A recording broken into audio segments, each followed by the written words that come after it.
வணக்கம். ஒரு பெரிய இலக்க அடையணும்னு நாம ஆசைப்படுவோம். ஆனா அதை எங்கிருந்து ஆரம்பிக்கிறதுன்னு தெரியாம தயங்கி நின்ன தருணங்கள் நம்ம எல்லாருக்கும் இருந்திருக்கும். அப்படி இருந்தா இந்த கதை உங்களுக்காகத்தான்.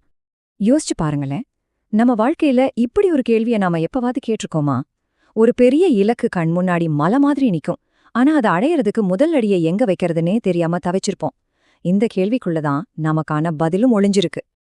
வாங்க, இந்த கேள்விக்கான பதில ஒரு சின்ன கதை மூலமா நாம தேடி பார்ப்போம். இந்த கதையில முக்கியமானவங்க ரெண்டே பேர் தான். ஒரு பயணி, அப்புறம் அவர்கிட்ட இருந்த ஒரு சின்னஞ்சிறு ஒலி. சும்மா கற்பனை பண்ணி பாருங்க. 4 பக்கமும் இருட்டு, ஒரு அடர்ந்த காடு.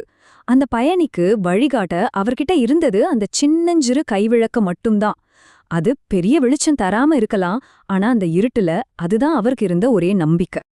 அப்போ திடீர்னு அடிச்ச காத்துல அந்த சின்ன சுடர் அணைய பாக்குது. இது எதை காட்டுது தெரியுமா?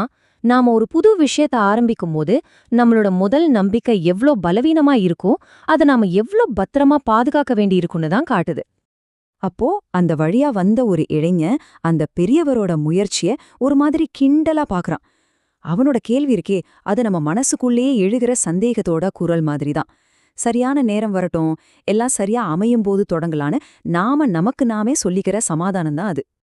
ஆனா அந்த பெரியவர் சொன்ன பதில்தான் இந்த கதையோட மொத்த சாராம்சமே. வாங்க, அந்த ஞானம் என்னன்னு பார்க்கலாம். இத கவனிச்சிங்களா? அவர் முழு உலகத்தையும் பார்க்கணும்னு ஆசைப்படல. அவர் சொன்னதெல்லாம் அடுத்த 2 அடிகள்.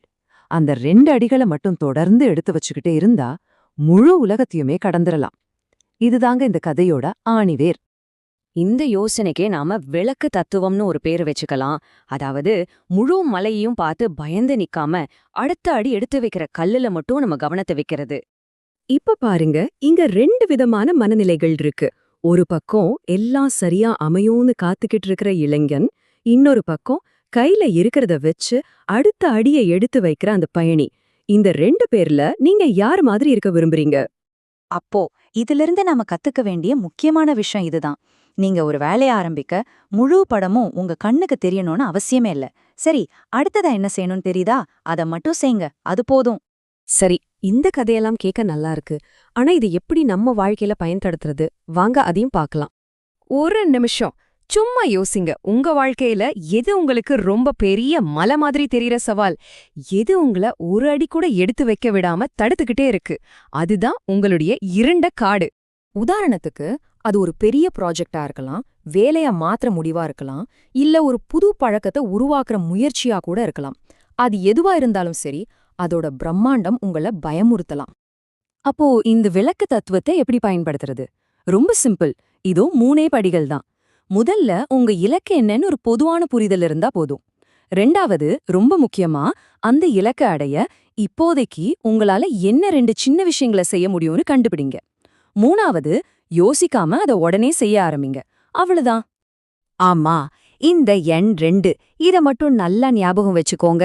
முழு பயணத்தையும் பார்க்க வேண்டாம், வெறும் அடுத்த 2 அடிகளை மட்டும் பார்த்தா போதும். இது மனசுக்கு எவ்வளோ பெரிய சுமைய குறைக்குது பாத்தீங்களா? நீங்க அடைய வேண்டிய இலக்குகள் ஒரு பெரிய உலகம் மாதிரி உங்க முன்னாடி விரிஞ்சு கிடக்கலாம். அத பார்த்து பயப்படாதீங்க. உங்க கைவிளக்க எடுங்க. சொல்லுங்க, உங்க பயணத்தை தொடங்க நீங்க எடுத்து வைக்க போற அந்த முதல் 2 அடிகள் என்ன?